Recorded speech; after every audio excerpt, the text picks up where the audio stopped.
Here's a brief but vague history of Nikon full-frame DSLRs. They introduced the D700 some time ago. Then they introduced the D800, which was full-frame and had loads of megapixels. Then they introduced the D600. The D600 had less megapixels, but had dust on it. So they introduced the D610, which didn't have dust on it. Then they introduced the D810, which was the same as the D800, but a bit better because it actually didn't have an AA sensor, whereas the D800 did, but they say it didn't, but it just cancelled out. But anyway, there's a new one, D750. Gets confusing now.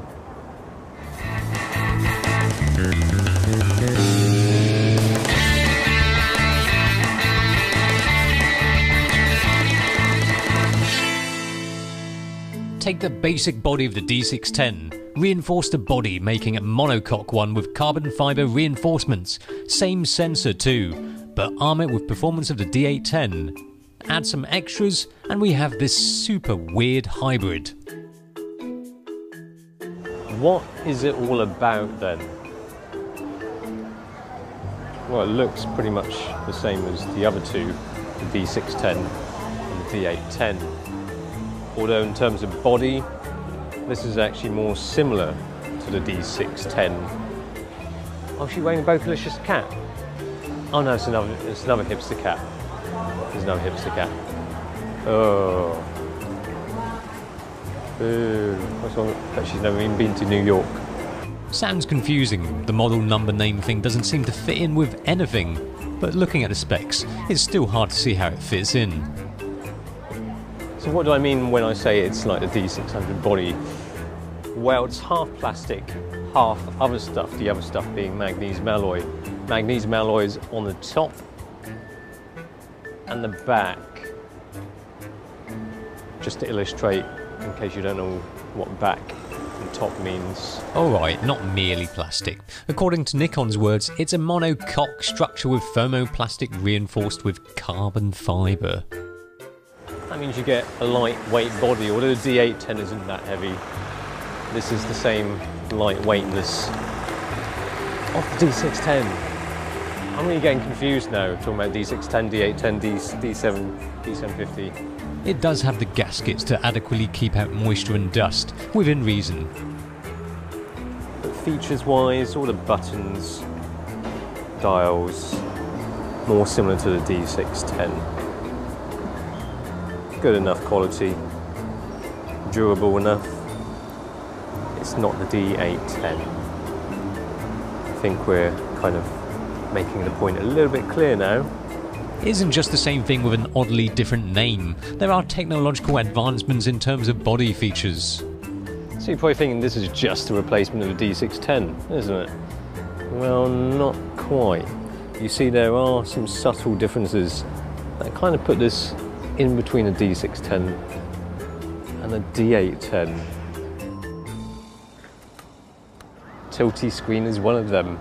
This is actually the first full-frame DSLR that has a tilty, swivelly screen. A first! That's like so amazing. Look at that, that's amazing technology.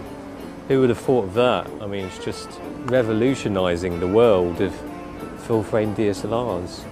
I mean, it does look like some Meccano kind of, you know, kid's toy that you just constructed to make a little girder hinge thing, and you can still see the cable. Well, you can just cut the cable there if you're really pissed off with your friend. Oh, you complete tit. Oh, I hate you. Oh, give me a D750 snip. Yeah, have that. Bang, up your ass. I have to illustrate it to you. How does it work? That's one feature of the tilty swivelly screen. See, if you don't have a tilty swivelly screen, oh, get on the floor like this. Oh, or so I can get a portrait of my feet next to a drain and some dog shit smeared on the pavement without having to do this. It's technology gone wild. But I mean, if you think that's convenient, this takes it just that little bit further in terms of convenience. Let me show you this feature. Connect. Take photos. bang, that's easy. That's quite responsive actually. Oh, oh. 1, 2, 3. That's pretty good. Hums a little bit, but that's actually quite responsive. So, but I'm actually next to the camera. You can take a picture like that. Oh, bang. It's pretty good. Let's try from, and probably from here. That's great. Can't even go further.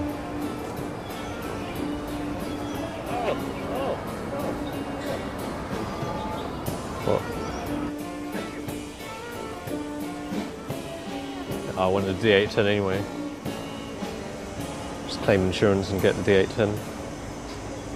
Got your picture, you bastard. However, the D750 is packing similar performance perks as the D810. It may have a 24 megapixel sensor, same resolution as the D610, but Nikon says this is newly developed. Whatever. It does have the D810's X-Speed 4 processor though, and noise performance is incredible even if these images are not. ISO 3200 is much cleaner than his shoes. ISO 6400 is still solid, and you can get thoroughly usable shots at ISO 12800 and even 25600 at a push before things crack. But what else? But the D750 still has a lot of the features of the D610. Maximum shutter speed, 0.004 of a second. And then we've got the 24 megapixel sensor inside. It does have an AA sensor too. Then we've got the burst rate, which is 6.5 fps, 0.5 fps more than D610, but it's faster than the D810. However, this is not all D610 inside, because this actually has a newer AF system compared to the D810. Same autofocus points. In theory, this should be just as good as D810, if not better. And then it's got the metering system of the D810. So it's got bits of the D810 and D610. It's kind of like a weird hybrid.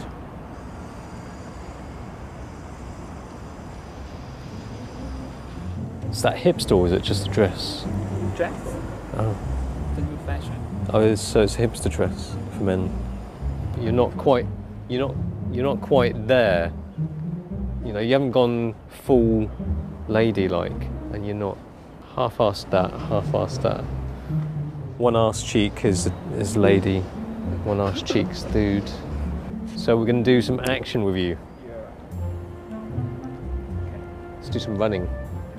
It's got 51 autofocus points, but they're all kind of in the center. Well, you know, it's like this sanitary towel shape, but focused all towards the center portion. It's not like the D7100 where it's kind of spread out. This thing is incredibly responsive in a way that D610 couldn't even dream of being, and I'm sure it wouldn't dream of this subject. It doesn't look like a dress, it just looks like a butcher. Yeah. And like the D810, it's got the group area AF, which works well. Okay. Tracking the subject, the point sticks to the subject like burnt turd on a non-stick pan. You know, I don't really care about the difference between multicam 2 and the multicam first version. It's just good, alright? It's pretty damn good. Much better than the D600 series. And this has got the OLED viewfinder display, which is crystal clear and bright.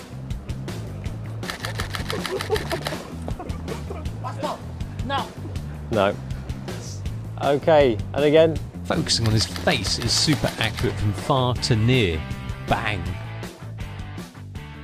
And the movie mode has been improved. It's got a power aperture and live viewing mode, so it's much better, yeah. Same as D810. Alright, see ya. Subscribe. The performance of the D810 in a light D610 body with smaller files and a reasonable burst rate makes this combination a winner. Although this weird hybrid still confuses. Deciding between a D610, D810 and D750 is much harder now. The new DSLR is around $600 more than a D610 and $1,000 less than a D810. It's a glass half empty, half full kind of thing. you're either paying much more to get 0.5 FPS and better AF, or paying much less to get a better burst and a screen that tilts.